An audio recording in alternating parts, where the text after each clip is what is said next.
Good evening and welcome to another episode of A Closer Look. We start off our program with the launching of refurbished Telecom Limited facilities. Telecom Limited, PNG's telecommunications company, has come a long way and continues to perform exceptionally well. So please, let's give a big hand. We pray that this company will be a profitable company for the good of this nation and for our people. I pray that you will bless this building and the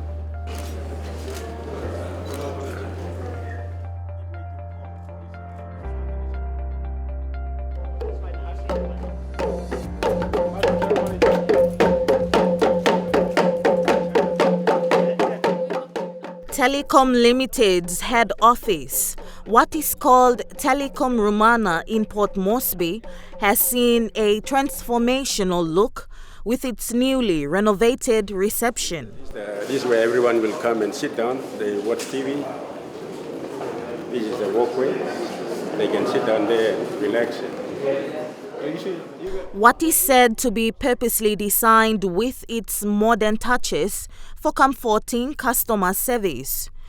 From its past state, since the building's inception in 1994, this newly renovated reception, plus boardroom and media room, has been created as well for its intended purposes. Telecom Limited, as the state-owned entity, houses its other subsidiaries, which is EMTV, Daytech, and PNG Directories, Yellow Pages. 3 official openings were made by State Enterprises Minister William Duma on Friday, the 17th of March 2023. This is a good start. It may be a small location, but it goes to demonstrate that all of you want to start on a new footing. You want to change your habits. You want to do things better and bigger for your shareholders. Nearly all of them will live in our villages, back in our various homes. You have the key. You are the key to the future of this company. We can grow this company, and we can regain, in the case of our mobile company, regain our market share if we work very hard, starting with each one of us. Please, everyone, let's give him a big hand. Going forward, this is the latest and state-of-the-art setup for the board to use. Good. Telecom, as part of the Kumul Consolidated Holdings Limited subsidiaries, has proven its effort by contributing to the state its financial dividends. And with this milestone achievement, Kumul Consolidated Holdings Limited Managing Director, Professor David Kavanamur, gave his congratulations to the company for the revamp of the building. 3, go! Lastly, I'd like to just say that Telecom is a company that permeates the country. It's felt throughout the country through media, through data, through voice, and through the more recent electronic digitalization of communication. So it's a company that epitomizes Papua New Guinea moving towards the modernization of communication technology. Telecom Limited Chairman Cedric Rondoke assured the employees and staff that as chairman for many years and reappointed recently by the National Executive Council earlier this month, said he brings his experience and knowledge on the front line with his team of board members to transform Telecom Limited to the next level. He said change must start now. To make this company go forward, I know the strengths and weaknesses of this company from the board level, and I can assure you that I will take it forward with the help of all the management and all the technicians that I've got. CEO Amos Tepi spoke about the purpose of the renovated reception, new boardroom and media room. Over time, we have realized the need for more spaces area to house both internal and external clients walking in, and more important, it's about comfortable environment or sitting area. This is why we have undertaken the very initiative to revamp, refresh, and completely refurbish our reception, including our boardroom, and also instill our new media room, which has never been done in the past since the opening of this very building back in 1994.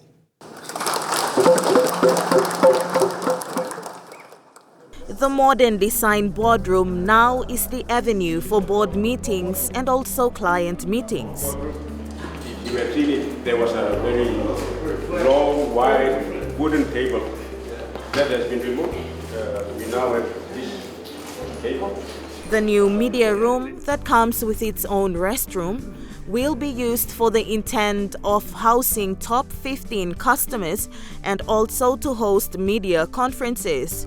It comes with a sitting lounge for gatherings and entertainment, host guests before going into the boardroom for meetings.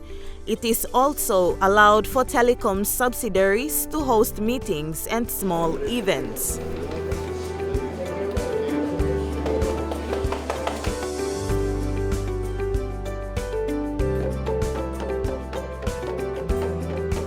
Sometimes we want to host our top 50 customers here, bring them out to watch footy and a few drinks, celebrate with us.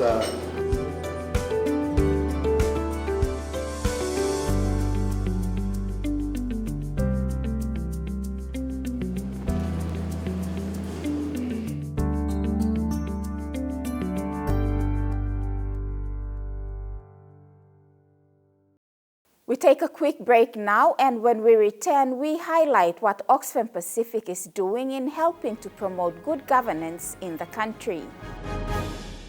Welcome back to A Closer Look. In this segment of the program, we highlight what Oxfam Pacific is doing through its PNG office in facilitating good governance programs in Goroka in the Eastern Highlands province.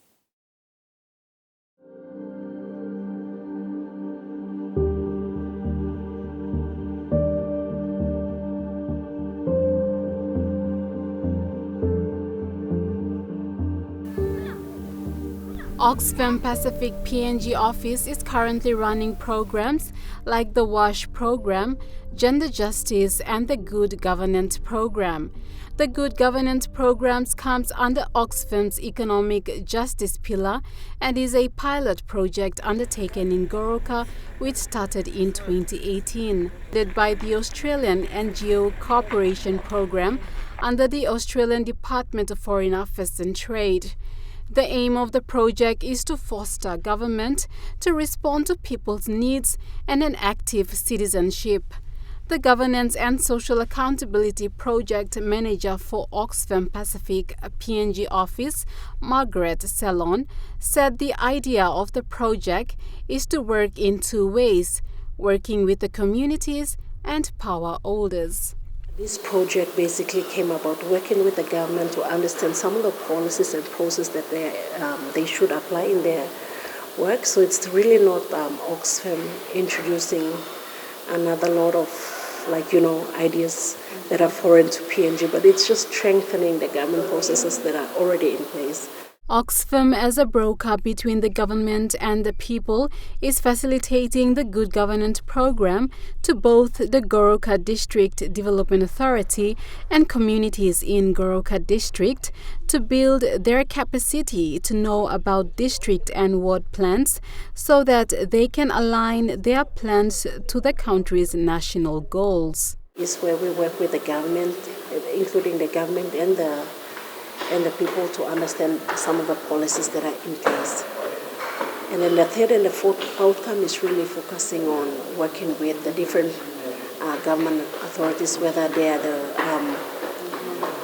local level government officers on the ground, district administrators, and sector heads, including ward councillors, to understand what is their roles and responsibility, and how do they work with the people to ensure that service delivery is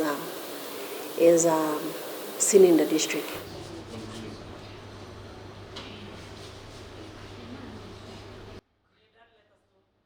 Recently, the Goroka DDA graduated with certificates in formulating and aligning development plans from a training facilitated by the Pacific Institute of Leadership and Governance.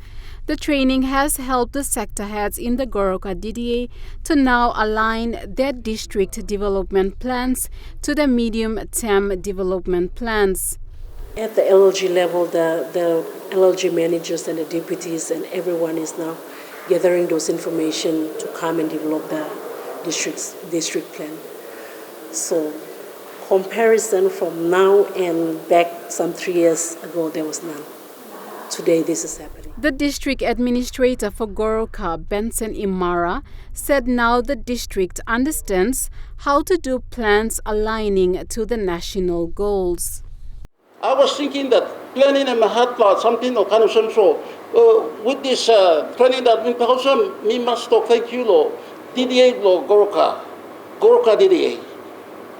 Because human development is one of the principles in the Constitution. The CEO for PILAG, Michael Barobe, says it is important that training such as this takes place before anyone can be a public servant. If anyone wants to be a public servant, you have to have a certificate from PILAG. You have to understand the government industry. You know how the government works. You need to know the government laws so that you do not have to make mistakes while working in the public service. So we are amending Public Service General Orders, Public Service Management Act, RSA Act, so that it's well featured in those laws, so that the public servants are employed. The outcome so far for Goroka DDA within the years that Oxfam has been rolling out the Good Governance program is that the DDA now has a sense of accountability. They have for the first time hosted a DDA meeting and swearing in of DDA members in a public setting where everyone attended to see. Able to take the DDA meeting to a rural setting to hold its first DDA board. And for the first time, the community realized that, oh, this is how our DDA meeting is done. And this is how they break budgets in the district development, or they assign allocate money to this. And so it was the first of its kind for them. Usually the DDA meeting happens in the hotels, in lodges, conference rooms, and here and there. But for Goroka district, that was one of the things that stood out for them. In terms of the community approach, Oxfam is doing capacity trainings on family business management and honeybee farming to LLGs.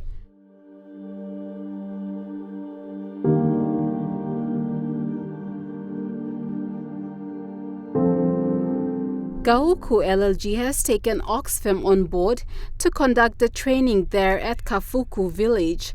The training aims to empower the people to know about budgeting in a family setting.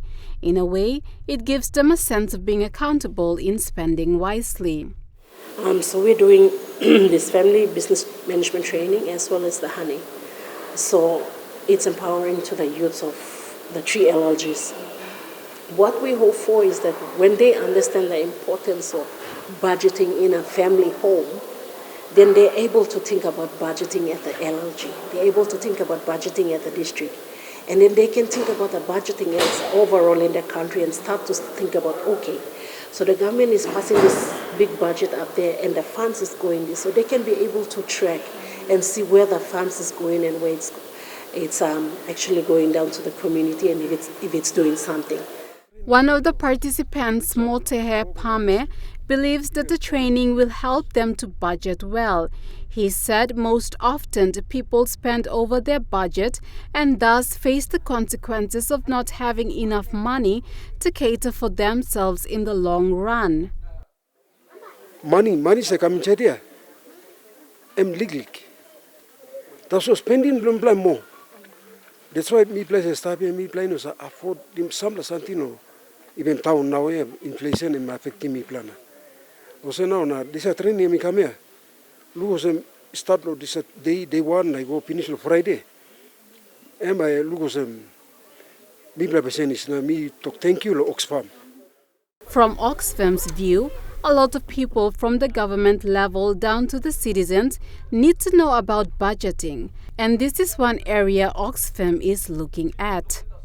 A lot of our people need to understand budgeting on a personal basis, then to a family and to a community before they actually talk about things that are beyond their control.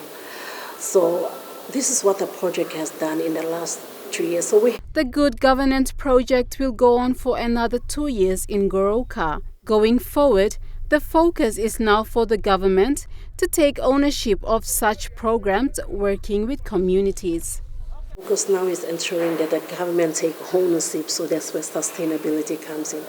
So if you could see now today a lot of acknowledgement for the DDA is something that we are proud of, that the government is now taking ownership of it. They are saying that there is a need to train government officers, there is a need to induct even the ward councillors. So they even supported the induction of ward councillors and bringing everybody, the administration and the political together to talk about issues that is affecting the district. Oxfam hopes that Goroka DDA will be a model district to other districts to start taking social accountability seriously. Only the politician, the political accountability and the district work together. They fund some of the things that should happen. Looking at the policies, look at the national goals that we have, look at the policies that are in Papua New Guinea that can enable them to achieve what Goroka district is achieving. There are so many success stories from Oxfam and how it facilitates its programs in Goroka, such as the WASH projects and gender justice programs. We have some very good policies in the country that it will take the district development, the government, someone in there who's passionate to see change to drive it. So that's basically what I can think about in terms of how this thing can, how social accountability can happen in the country. After the break, we bring you a segment on how our mangroves are diminishing at a very rapid pace.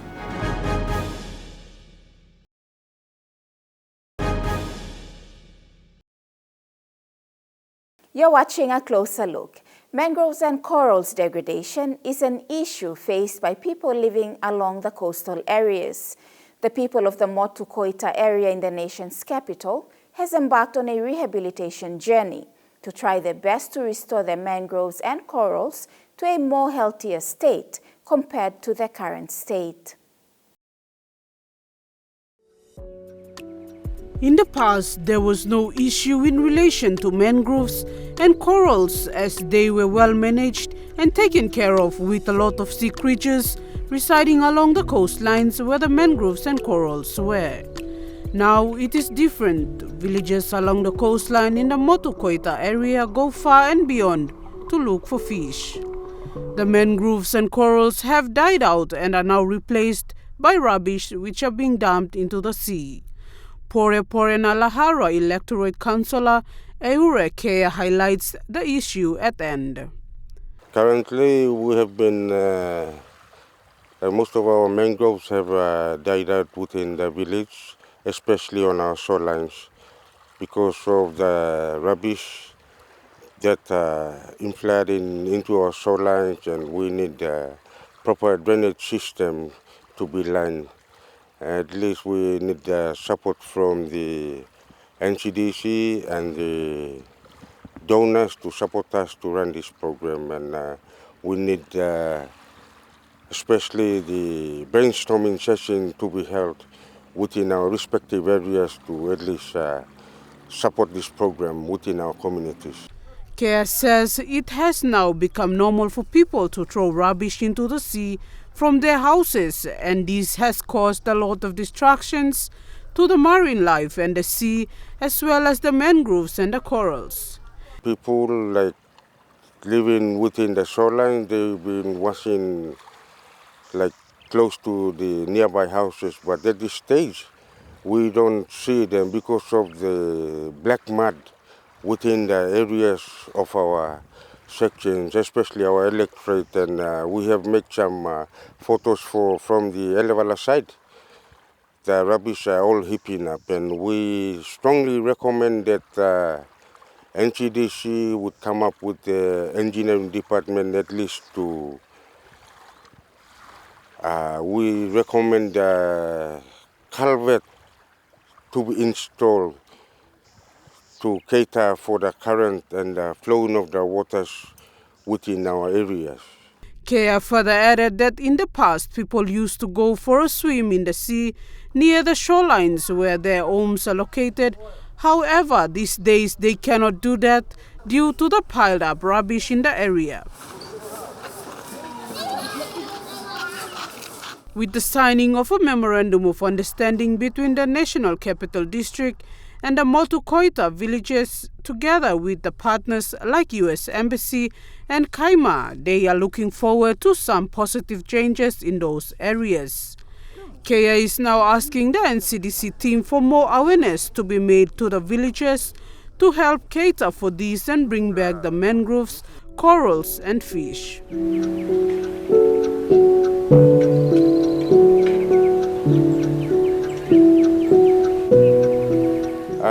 There are a lot of things contributing towards the killing of our reefs and corals within our areas, like rubbish not being properly managed, and we need to make more awareness within our village and to ensure that we have to engage our local youth to do this cleaning program from the support of the donor agencies, especially the youth, at least to give them a...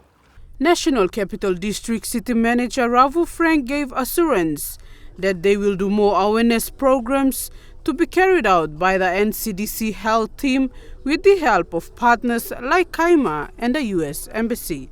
Thankful to the partners for spearheading this, and on behalf of the board, the chairman, the governor and the board and management, I'd like to announce that we stand prepared and we will give our commitment 110% in these efforts to protect the mangrove and the coral in the city shores. You are the experts in this area. We are the authority, and we'd like to work with you to protect this very, very important assets. NCDC subsidizes the waste collection for Motukoita. So annually we give them a subsidy, and Motukoita do their own waste collection. But having said that, our NCDC waste team and health also run awareness programs. So that's what we want to sort of emphasize more. So we'll roll out awareness into the Motukoita coastal villages. He says it is a challenging situation that demands attention from government agencies and stakeholders. Ravu says the Motukoita villages are extending towards the mangrove areas, which they will evidently cause issue to the marine life. The coast of NCD, where most of the Motukoita villages are, people are actually encroaching into mangrove areas, chopping mangroves. These were at one time and are still the livelihoods of the local people in here. The marine life they depend very much on. But I think today everyone is sort of leaning towards the civilized world. Kea also shared the same sentiments and says fishing for the villagers is also a challenge, as fishermen have to sail out into the deep seas to at least catch fish to either sell or feed their families. If people fishing within the areas of our coastline, we are now traveling very, very far to look for fish, because we don't have corals and mangroves within our areas that like fish don't come and survive within those because of those dead corals in our areas.